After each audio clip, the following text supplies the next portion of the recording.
You are listening to the ADHD Support Talk Radio podcast.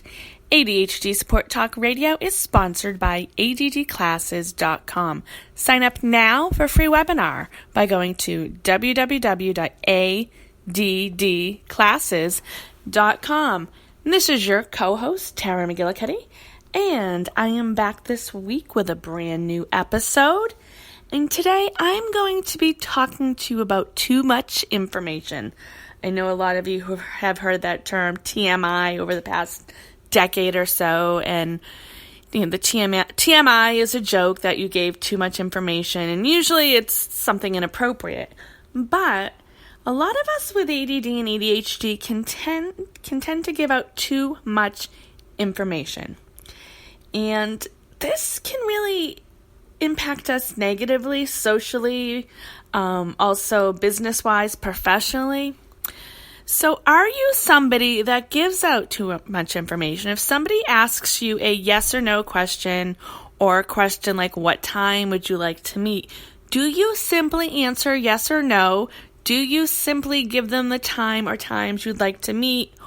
Or do you give a backstory, a forward story? And what can happen is this can frustrate, confuse, upset the person on the other end, whether they have ADHD or not.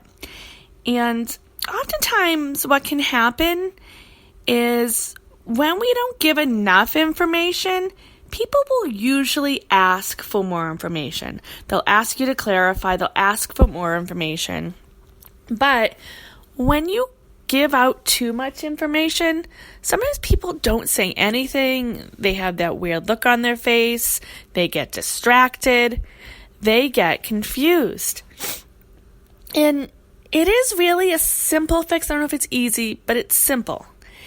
And practice when somebody asks you a one-word question, a yes or no question, simply answer with yes, please, no, thank you. I'm not sure. I'll get back to you in 2 days or whatever it is. But what can happen, and there's a couple reasons why those of us with ADD and ADHD are more likely to give a backstory and to explain ourselves, is because a lot of times we felt the need over the years that we're not good enough, that people aren't going to accept us, or, we've messed up here and there or several times, and we feel the need to explain ourselves. And you know what? We do not have to explain ourselves. Like I said before, if somebody wants more information, they will ask a clarifying question. They will ask for more information. So that's the first reason is, we just kind of feel like we have to explain ourselves because we're not good enough, or we failed so much in the past. We have that need for an explanation or an excuse or a reason or whatever else it is.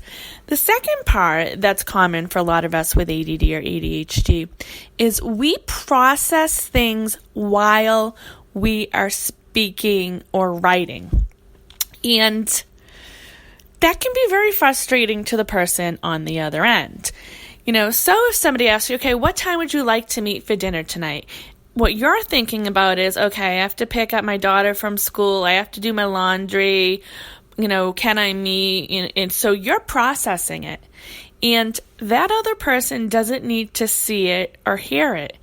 So that might be something to think about, to practice, is if you know you're one of those people that processes, and if you're saying, oh my gosh, yeah, so-and-so just sent me a text message and asked me what time I'd like to meet, and I sent them this long thing. Maybe you get in the habit of processing your thoughts before you send the text, before you answer the person, because it can get very overwhelming. And I'm telling you that one of the reasons why I'm talking about this right now is I do customer service for ADDclasses.com.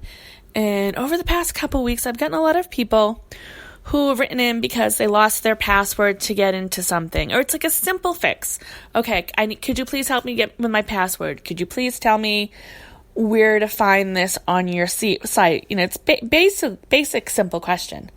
And I've been getting so many backstories with it, or front stories, like people just explaining things that are happening in their life, which really have absolutely nothing at all to do with the fact that they can't find their password, or actually it might have a little bit to do with it, but it doesn't have anything to do with the solution that I'm going to give them for getting their password.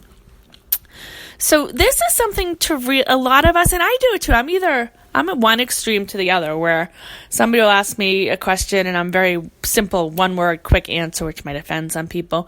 But I can also, be the opposite and explain myself, and that confuses people. And if you're somebody else that does this to you, as a person with ADHD, ask them, or sometimes demand, that they give you a clear and concise answer.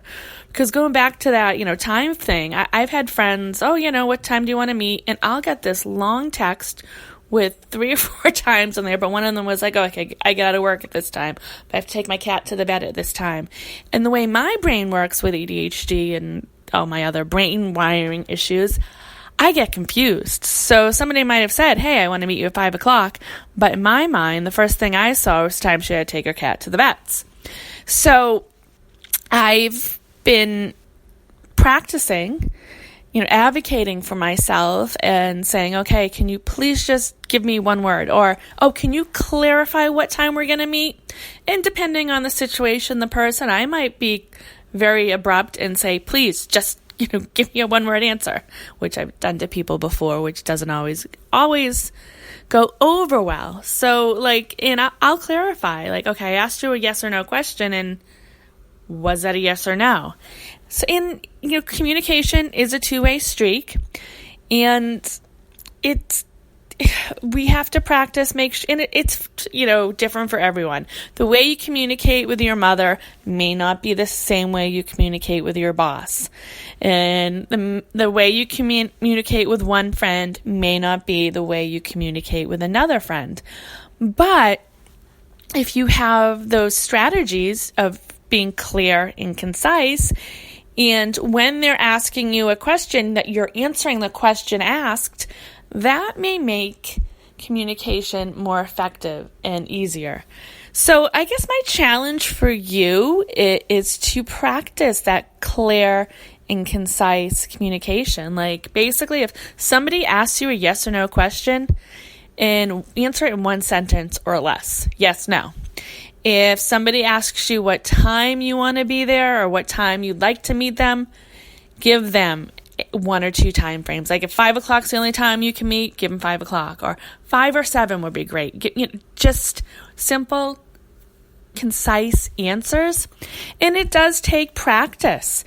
And for some of us, if we're writing things, maybe we need a script. Maybe if you email people and your emails are too long, maybe you pre-write out certain scripts, especially if it's work. Okay, if you're going to be asked this type of question, copy and paste it. Write the script out beforehand, because communication can be frustrating on both ends. And when we have ADD and ADHD, we don't need more frustration and more confusion.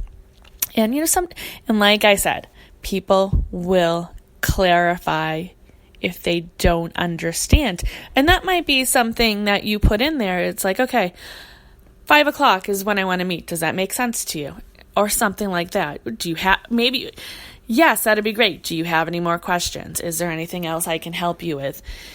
So, it gets frustrating. I know part of this stems from me being frustrated, being the person on the other end that gets these emails with life stories when somebody needs a new password.